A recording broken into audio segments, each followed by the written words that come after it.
नमस्कार, उत्तराखंड विशेष देख रहे हैं आप सभी दर्शकों का स्वागत। मैं हूं आपके साथ परमीत कौर वालिया। प्रधानमंत्री नरेंद्र मोदी ने पीएम किसान सम्मान निधि योजना की 20वीं किश्त जारी कर दी है। उन्होंने डीबीटी के माध्यम से करीब 9 करोड़ 70 लाख किसानों के बैंक खाते में योजना की 20वीं किश्त हस्तांतरित की है। राजधानी देहरादून में भी कृषि संवाद कार्यक्रम का आयोजन किया गया। कार्यक्रम में मुख्यमंत्री पुष्कर सिंह धामी शामिल हुए। मीडिया से बातचीत में सीएम धामी ने पीएम मोदी के हम स्वदेशी का संकल्प लें पर प्रतिक्रिया दी और कहा कि निश्चित रूप से हम सभी को संकल्प लेना होगा। उन्होंने कहा कि प्रधानमंत्री दूरदर्शी हैं, वे पहले ही जानते थे कि देश में कौन सी चुनौतियां हमारे सामने आ सकती हैं।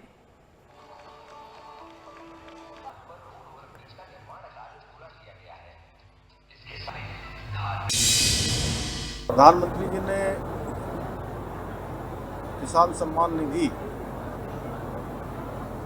2018 से ये योजना प्रारंभ करी और उसकी आज 20वीं किस्त देश के अन्नदाता भाई बहनों को, किसानों को समर्पित की, उनके बैंक खातों में डीबीटी के माध्यम से डाली।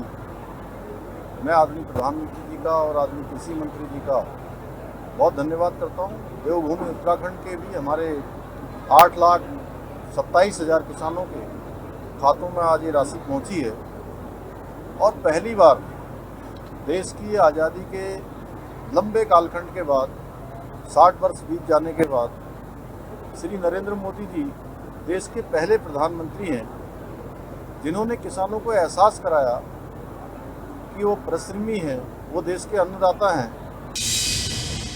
माननीय प्रधानमंत्री जी का आभार करता हूँ, अभिनंदन करता हूँ। जब से उन्होंने देश की कमान संभाली है, जितनी चिंता वो सीमा पर बैठे हुए जवान की करते हैं, उतनी ही चिंता हमारे जनता किसान की करते हैं। और किसान सम्मान निधि जिसकी आज 20वीं किस्त बनारस से जारी हुई है, जिसमें हमारे प्रदेश के भी लगभग 8.5 लाख किसानों को उसका लाभ मिला है। जो हम किसानों की आय दुगनी करने की बात करते हैं, उस दिशा में एक सार्थक कदम है और यही कारण है कि आज किसान मोदी जी पर, भारतीय जनता पार्टी पर विश्वास करता है।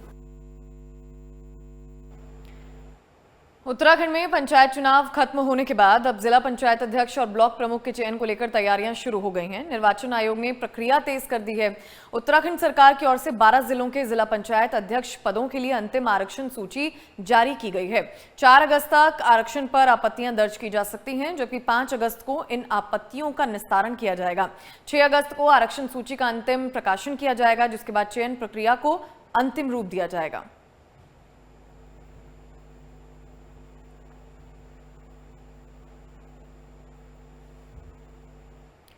उत्तराखंड में पंचायत चुनाव संपन्न होने के बाद अब जिला पंचायत अध्यक्ष और ब्लॉक प्रमुख के चयन की प्रक्रिया होनी है। सरकार की ओर से ब्लॉक प्रमुख के लिए जहां आरक्षण पहले ही तय किया गया, तो वहीं जिला पंचायत अध्यक्ष के लिए सरकार की ओर से अंतिम आरक्षण घोषित किया गया है। लेकिन कांग्रेस के पूर्व प्रदेश अध्यक्ष प्रीतम सिंह ने सरकार की ओर से किए गए अंतिम आरक्षण पर सवाल उठाए। उन्होंने कहा कि उनके बेटे को देहरादून जिले के जिला पंचायत अध्यक्ष को रोकने के लिए सरकार की ओर से महिला सीट घोषित की गई है। सरकार द्वारा लगातार भ्रष्टाचार करते हुए आरक्षण, जिला पंचायत के अध्यक्षों का चुनाव होना है और मैं समझता हूं कि अध्यक्षों का आरक्षण भी पूर्व में सरकार को कर देना चाहिए था, लेकिन सरकार को लग रहा है कि वो पंचायतों में चुनाव हार रही है, इसलिए जिला पंचायत अध्यक्ष का आरक्षण जो है, जिस तरीके से सरकार ने करने का काम किया है, वो भ्रष्टाचार उसमें स्पष्ट परिलक्षित होता है। देहरादून के अंदर मैं कहना चाहता हूं कि मेरे पुत्र अभिषेक को रोकने के लिए जिस तरीके से सरकार ने आरक्षण से छेड़छाड़ करने का काम किया है और इस आरक्षण में जो छेड़छाड़ हुई है, व्यापक स्तर पर इसमें भ्रष्टाचार हुआ है।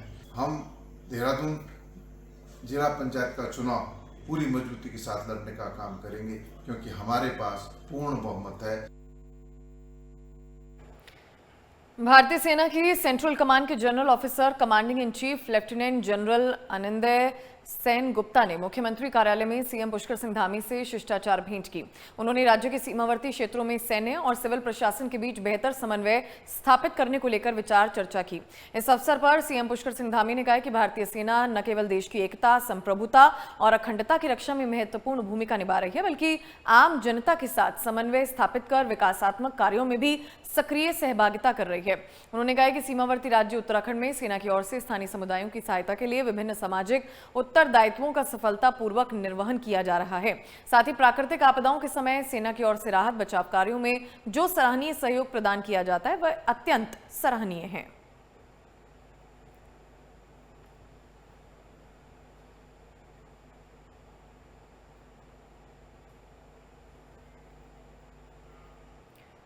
मुख्य सचिव आनंद वर्धन ने प्रदेश के अस्पतालों के सुदृढ़ीकरण के संबंध में स्वास्थ्य विभाग के अधिकारियों के साथ बैठक ली।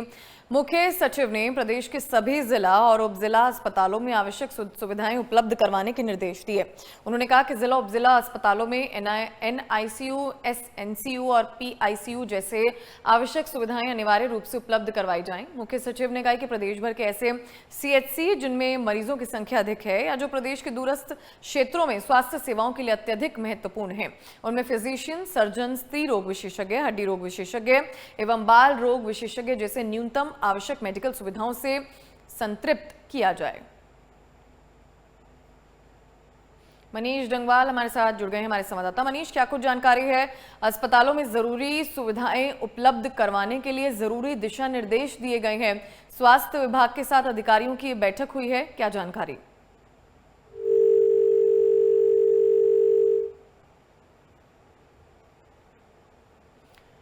तो फिलहाल अस्पतालों में जरूरी सुविधाएं उपलब्ध करवाने के निर्देश दिए गए हैं। स्वास्थ्य विभाग के अधिकारियों के साथ बैठक ली गई है और जरूरी दिशा निर्देश दिए गए हैं कि मरीजों को किसी भी तरह की परेशानी अस्पतालों में नहीं होने दी जाएगी, चाहे ICU की फैसिलिटीज़ हो, चाहे OPD की फैसिलिटीज़ हो, चाहे टेस्ट की फैसिलिटीज़ हो, किसी तरह की परेशानी जो है नहीं होनी चाहिए। उसको लेकर स्वास्थ्य विभाग के अधिकारियों के साथ बैठक ली है। मुख्य सचिव के नेतृत्व में ये बैठक हुई है। मनीष, आवाज़ आपको मिल रही है? बिल्कुल आवाज मिल रही है। मुख्य सचिव ने जिस तरीके से लगातार कुछ दिनों पहले उन्होंने जो निर्देश दिए थे वो रेफरल को लेकर जो है वो निर्देश दिए थे कि जो प्रदेश के अस्पताल है, जिला चिकित्सालय, उप जिला चिकित्सालय हैं, वहां पर तमाम स्टाफ होने के बावजूद भी और सारा मशीनरी होने के बावजूद भी जिस तरीके से रेफरल जो है वो सिस्टम बना दिया गया है जो पहाड़ के हॉस्पिटल हैं, उसको लेकर उन्होंने निर्देश दिए थे। उसके बाद स्वास्थ्य विभाग कुछ हद तक हरकत में भी आया था। SOP बनाए जाने की बात उन्होंने कही थी और निर्देश भी जो है वो CMO को दिए थे। तो जिस तरीके से बागेश्वर के एक 1.5 साल के युवा को 3 से 4 अस्पतालों में उपचार नहीं मिला, उसके बाद मुख्य सचिव के द्वारा फिर से स्वास्थ्य विभाग की बैठक जो है वो बुलाई गई है और मुख्यमंत्री ने भी इस मामले में जो है वो कुमाऊं कमिश्नर को जांच के निर्देश दिए थे कि आखिरकार किस तरीके से ये लापरवाही हुई कि जो बागेश्वर का 1.5 साल का मासूम था और उसके पिता फौज में थे और उन्होंने कई सवाल भी उठाए थे कि स्वास्थ्य व्यवस्थाएं जो है वो पहाड़ों में दुरुस्त नहीं है और रेफर उनके 1.5 साल के मासूम यदि अगर रेफरल सिस्टम नहीं होता तो उनके बच्चे की जान जो है वो 1.5 साल के बच्चे की जान को बचाया जा सकता था। और इसी कड़ी में फिर से जो है वो मुख्य सचिव ने बैठक की और मुख्य सचिव ने साफ तौर से निर्देश दिए हैं कि प्रदेश भर में CHC हो या कोई भी अस्पताल हो जिनमें मरीजों की संख्या अधिक है या जो प्रदेश के दूरस्थ क्षेत्रों में स्वास्थ्य सेवाओं के लिए अत्यधिक महत्वपूर्ण है, तो फिलहाल फिजिशियन, सर्जन, स्त्री रोग विशेषज्ञ, हड्डी रोग विशेषज्ञ एवं बाल रोग विशेषज्ञ जैसे न्यूनतम आवश्यक मेडिकल सुविधाएं जो है वो दी जाएं और खासकर विशेष तौर से जो मुख्य सचिव ने निर्देश दिए हैं वो विशेषज्ञ डॉक्टरों की जो तैनाती है वो पहाड़ों में करने के लिए दिए। अब ऐसे में देखना यही होगा कि आखिरकार मुख्य सचिव के ये निर्देश जो है स्वास्थ्य विभाग को किस तरीके से धरातल पर जो है वो उतरते हैं। जी बिल्कुल मनीष, और कहीं ना कहीं बड़ा फायदा वहां के लोगों को भी होगा और कहीं ना कहीं लोगों के लिए अच्छी खबर भी है, उनको बाहर कहीं और नहीं जाना पड़ेगा। प्रदेश भर में ही अगर इस तरह की सुविधाएं अस्पतालों में उनको दी जाएंगी तो उनको मुश्किलों से 2-4 होने के लिए किसी दूसरे जगह पर जाने की जरूरत नहीं पड़ेगी। तो कहीं ना कहीं बड़ा फायदा लोगों का भी होगा और लोग खुशी भी जाहिर कर रहे हैं। बिल्कुल सीधे तरीके से देखिए तो जब भी मुख्य सचिव स्तर से या मुख्यमंत्री के स्तर से निर्देश मिलते हैं तो अमूमन देखा जाता है कि विभाग हरकत में आते हैं, लेकिन फिर वही पुराना ढर्रा जो है अधिकारियों का वो नजर आता है। मॉनिटरिंग नहीं हो पाती है। लेकिन ये जिस तरीके से लगातार मुख्य सचिव भी मॉनिटरिंग कर रहे हैं और मुख्यमंत्री पुष्कर सिंह धामी भी स्वास्थ्य व्यवस्थाओं को लेकर कहीं ना कहीं लगातार निर्देश देते रहे हैं, और फिर उसमें अगर यदि खामियां पाई जा रही हैं और उसके बाद भी अगर यदि निर्देश देना पड़ रहा है तो समझा जा सकता है कि सिस्टम में कहीं ना कहीं जो है वो खोट है। तो सबसे पहले तो जो है उस सिस्टम को दुरुस्त करने की जरूरत है, क्योंकि कई बार जो है वो जो जिम्मेदारी अधिकारी है या कर्मचारी है वो अपनी जिम्मेदारी का सही से निर्वहन नहीं कर पा रहे हैं, तो ऐसों को पर कार्रवाई तो बनती है। और अमूमन देखा जाता है कि जब बड़ी कार्रवाइयां कई बार इस तरीके की लापरवाही को लेकर होती है तो कुछ दिनों में जो है वो व्यवस्थाएं दुरुस्त करती है, लेकिन फिर ढाक के 3 पात वाली कहानी हो जाती है। और इसी को लेकर जो है वो मुख्यमंत्री ने भी सख्त निर्देश दिया और मुख्य सचिव ने भी दिए है कि विशेषज्ञ डॉक्टरों की तैनाती जो है वो पहाड़ों में की जाए, साथ ही जो सुविधाएं वो पहाड़ों में स्वास्थ्य सेवाएं बढ़ाई जाएगी। बिल्कुल, बहुत बहुत शुक्रिया मनीष जानकारी देने के लिए। तो फिलहाल ये बैठक हुई है स्वास्थ्य विभाग के अधिकारियों के साथ और इस बैठक में निर्देश दिए गए हैं कि अस्पतालों में सुविधाएं जो हैं वो पूरी की जाएं।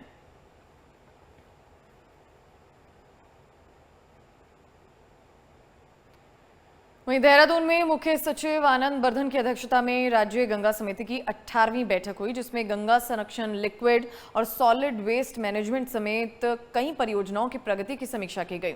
मुख्य सचिव आनंद वर्धन ने अधिकारियों को सभी कार्यों को समय पर पूरा करने और जिला गंगा समितियों की नियमित बैठकें सुनिश्चित करने के निर्देश दिए हैं।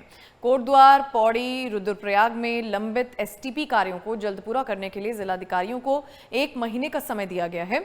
तो वहीं राज्य भर में सीवेज मैनेजमेंट का गैप एनालिसिस करवाने, सहायक नदियों की फ्लड प्लान जोनिंग में भी तेजी लाने को कहा गया है। तो गंगा संरक्षण पर राज्य स्तरीय समीक्षा बैठक ये अधिकारियों के साथ हुई है।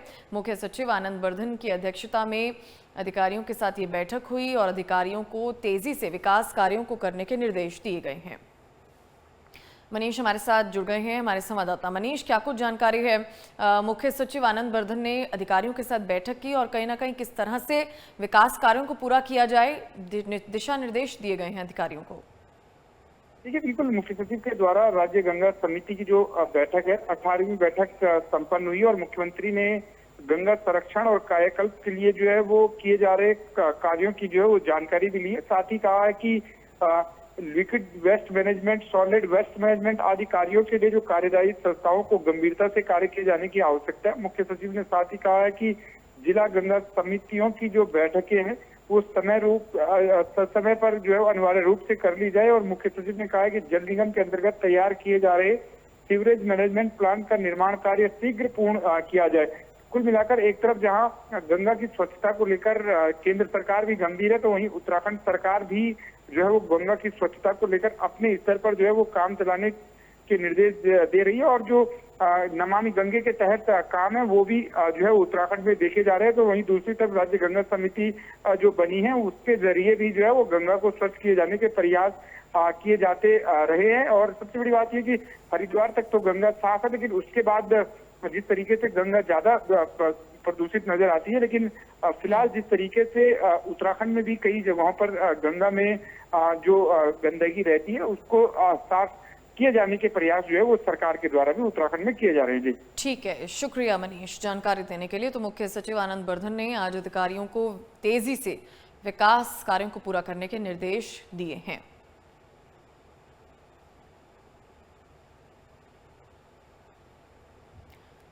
खबर हरिद्वार से, जहां अतिक्रमण हटाने को लेकर व्यापार मंडल और जिला प्रशासन की बैठक हुई। डीएम मयूर दीक्षित के निर्देश पर सीसीआर सभागार में बैठक की गई, जिसकी अध्यक्षता अपर मेला अधिकारी दयानंद सरस्वती ने की।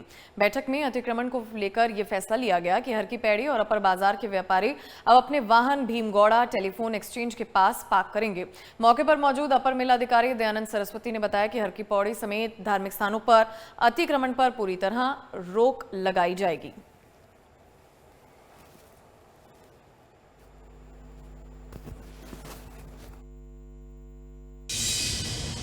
हमारे जो अपर रोड है उसमें व्यापारियों, क्योंकि हम लोगों ने डीएम साहब के नेतृत्व में पूरा हम लोगों ने एक इंस्पेक्शन किया उसका, तो उसी के तहत आज हम लोगों ने बैठक बुलाई थी। उसमें व्यापार यह तय हुआ कि जो हमारे व्यापारी हैं वो अपनी दुकान से आगे कोई भी किसी तरह का इन्क्रोचमेंट नहीं करेंगे। और दूसरा जो हमारा ये अस्थायी इन्क्रोचमेंट है, जो कि रोडीबेल वाला, भीमगौड़ा, बंदी बैरागी कैंप में, इससे हम कल से प्रशासन इसको हटाने की कार्रवाई करेगा और आने वाले 10 दिन में इसको अतिक्रमण मुक्त करेगा। बैठक में ये भी आया कि टेम्परेरी कनेक्शन यूपीसीएल द्वारा दिए गए हैं, तो यूपीसीएल एक्शन को भी इसमें निर्देशित किया गया है कि वो एक हफ्ते के अंदर वो ऐसे सारे जो अवैधानिक टेम्परेरी कनेक्शन है सबको हटा दिया जाएगा।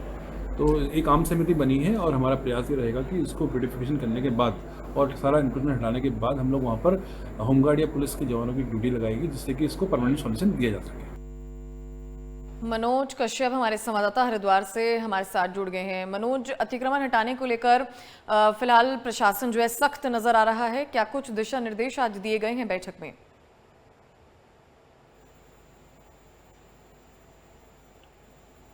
मनोज, आवाज आपको मिल रही है? हेलो जी मनोज, आवाज आ रही है? जी आ रही है।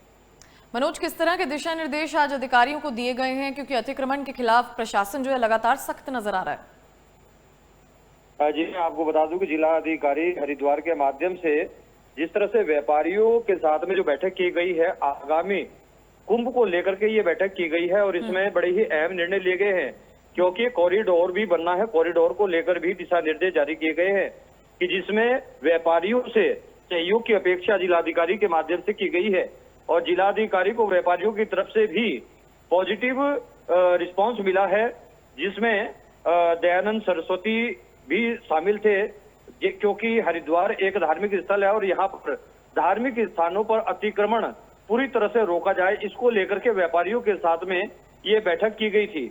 और अतिक्रमण सबसे इसमें मेन मुद्दा जो था वो अतिक्रमण का रहा है, जिसमें जिलाधिकारी मयूर दीक्षित के दिशा निर्देश के बाद सीसीआर सभागार में आज ये बैठक की गई थी और बैठक में मेला अधिकारी दयानंद सरस्वती के द्वारा भी हर की पौड़ी और बाजार के व्यापारियों को वाहन भीमगोड़ा क्षेत्र में और टेलीफोन एक्सचेंज के पास पार्क करने के लिए कहा गया है कि जब भी कोई बड़े मेले आते हैं तो एक वाहनों की संख्या, क्योंकि हरिद्वार में व्यापारी वर्ग बहुत बड़े समूह में है, तो उनके वाहनों की जो व्यवस्था है उसको लेकर के उनको दिशा निर्देश दिए गए हैं। जी मनोज, क्या कोई मध्यस्थता निकली है? व्यापार मंडल राजी हो गया है जो प्रशासन की तरफ से कहा गया है, और व्यापार मंडल की क्या अपनी मांगे रही? जी मैं बिल्कुल बताना चाहूंगा कि व्यापार मंडल ने पूर्ण सहयोग का आश्वासन जिला प्रशासन को दिया है, लेकिन कुछ उन्होंने अपनी मांगे भी रखी हैं कि जब भी कोई इस तरह की कार्यवाही की जाए तो उससे पहले व्यापारियों को जरूर कराया जाए। बिल्कुल तत्काल एकदम से अतिक्रमण पर जो कार्यवाही की जाती है तो उस कार्यवाही से पहले एक नोटिस दिया जाना अनिवार्य किया जाए, तो इस तरह की व्यवस्थाओं के लिए व्यापारियों ने कहा है। जी मनोज, फिलहाल कौन सी मांगे प्रशासन की तरफ से रखी गई और क्या सभी मांगों पर सहमति बन गई है?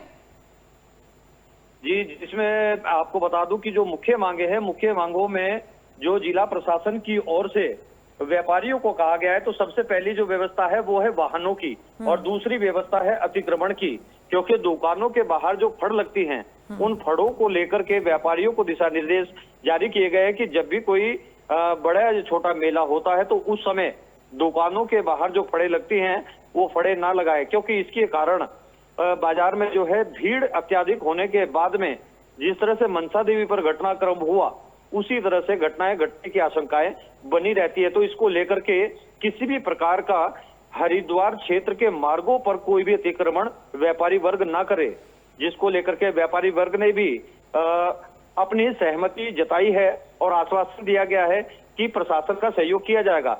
लेकिन वहीं दूसरी ओर व्यापारियों के जो वाहन हैं इनको लेकर भी दिशा निर्देश जिलाधिकारी के माध्यम से दिए गए हैं, तो उस पर भी सहमति बनी है। लेकिन वहीं जो मांग व्यापारियों ने की है उसमें प्रमुखता से मांग यही रखी गई है कि बिना दिशा निर्देश जारी किए, बिना नोटिस जारी किए किसी भी प्रकार के अतिक्रमण को ध्वस्त न किया जाए।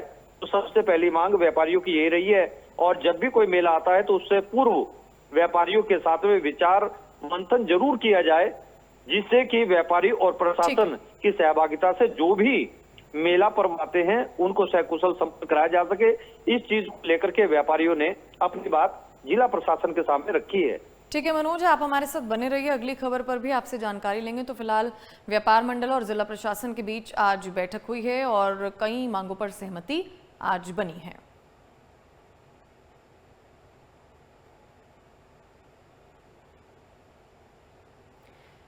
वहीं उत्तराखंड सरकार ने वक्फ संपत्तियों को लेकर बड़ा डिजिटल एक्शन प्लान तैयार किया है। राज्य की हर दुकान, मकान और जमीन की जानकारी वक्फ उम्मीद पोर्टल पर अपलोड की जाएगी।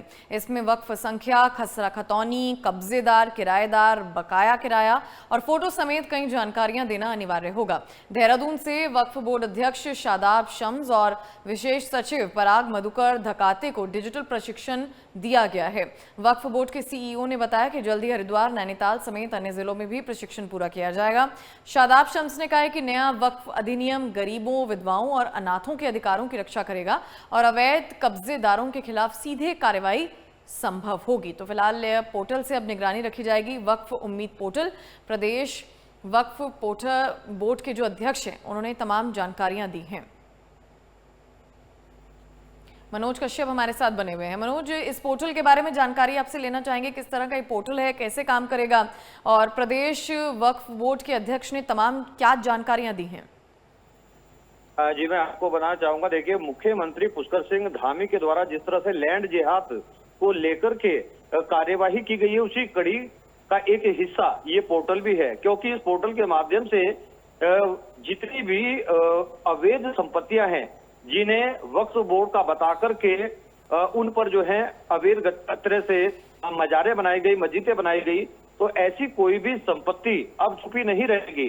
क्योंकि इसमें सबसे पहला जो इन्होंने नियम जो इसके अंदर बनाया है, उस नियम के तहत इसमें जितनी भी वक्फ बोर्ड की संपत्ति है सभी का ब्यौरा इस पोर्टल पर उपलब्ध कराना बिल्कुल अनिवार्य होगा। और कहीं पर भी अगर इस तरह की कोई संपत्ति मिलती है और उसका ब्यौरा अगर इस पोर्टल पर नहीं मिलता है तो उस संपत्ति पर, उस स्थान पर कार्यवाही तत्काल प्रभाव से की जाएगी। तो ये जो पोर्टल बनाया गया है, इस पोर्टल के माध्यम से जो वक्फ बोर्ड की भूमि है और जहां जहां पर भी वो स्थित हैं, उन सभी के आंकड़े शासन प्रशासन के सामने निकल करके आएंगे। तो इस पोर्टल के माध्यम से अवैध जितनी मजारें बनी हैं उनका भी एक डाटा जिला प्रशासन के पास, यानी कि वक्फ उम्मीद पोर्टल जो है हर तरह से अब निगरानी रखेगा। बहुत बहुत शुक्रिया मनोज तमाम जानकारियों के लिए।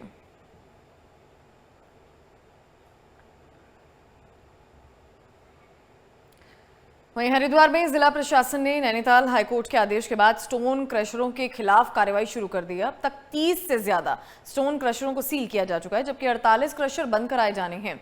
एडीएम के नेतृत्व में टीमें मौके पर पहुंचकर मशीनों और गेट पर सील लगा रहा है। साथ ही बिजली कनेक्शन भी काटे जा रहे हैं। जिलाधिकारी मयूर दीक्षित ने बताया कि 3 दिनों में कार्रवाई पूरी कर रिपोर्ट हाईकोर्ट को भेजी जाएगी। ये कदम मात्र सदन संस्था की ओर से दायर याचिका के बाद लिया गया है, जिसमें पर्यावरण को नुकसान पहुंचाने वाले स्टोन क्रशरों को बंद करने की मांग की गई थी।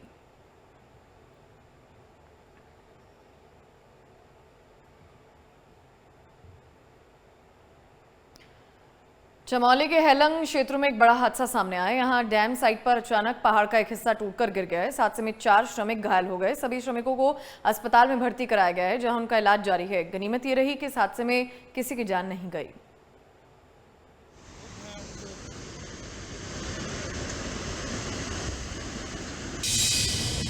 हेलंग के पास जो विष्णु गार्डन परियोजना है, उसमें कुछ पहाड़ उतरकने की सूचना प्राप्त हुई थी और ये टीएचडीसी की साइट है जहां करीब 300 मजदूर कार्यरत थे और जिस साइट पे पत्थर गिर रहे थे वहां अप्रॉक्सीमेटली 70 मजदूर थे।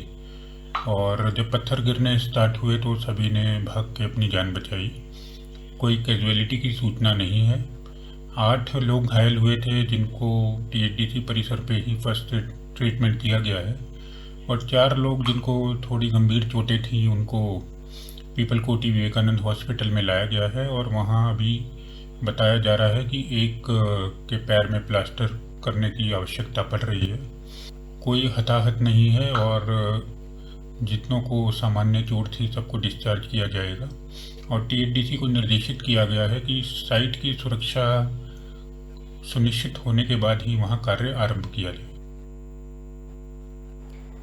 हल्द्वानी के तराई पूर्वी वन प्रभाग में वन कर्मचारियों की सुरक्षा को लेकर बड़ा कदम उठाया गया है। गश्ती दलों को अब इलेक्ट्रिक स्मार्ट स्टिक, भालू स्प्रे और एलईडी हेडलैम्प जैसे आधुनिक उपकरणों को दिया जाएगा।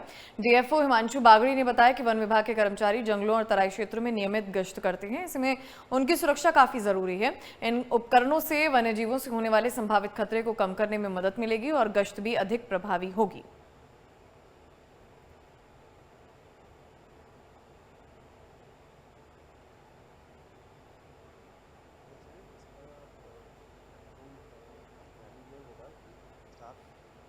रुद्रप्रयाग में केदारनाथ धाम की यात्रा एक बार फिर से शुरू कर दी गई है। भारी बारिश और भूस्खलन के कारण बीते कुछ दिनों से बाधित सोनप्रयाग और गौरीकुंड के बीच का मुख्य मार्ग अब साफ कर दिया गया है। प्रशासन और सीमा सड़क संगठन ने अवरुद्ध मार्ग को तेजी से बहाल किया। मार्ग के खुलने के बाद तीर्थयात्रियों में उत्साह देखा जा रहा है। प्रशासन ने यात्रियों से अपील की है कि वे मौसम की जानकारी लेकर ही यात्रा करें, सावधानी बरतें। आपदा प्रबंधन दल और पुलिस बल तैनात है ताकि यात्रा सुरक्षित और सुचारू बनी रहे। गौरतलब है कि हर साल लाखों श्रद्धालु केदारनाथ धाम की यात्रा पर आते हैं।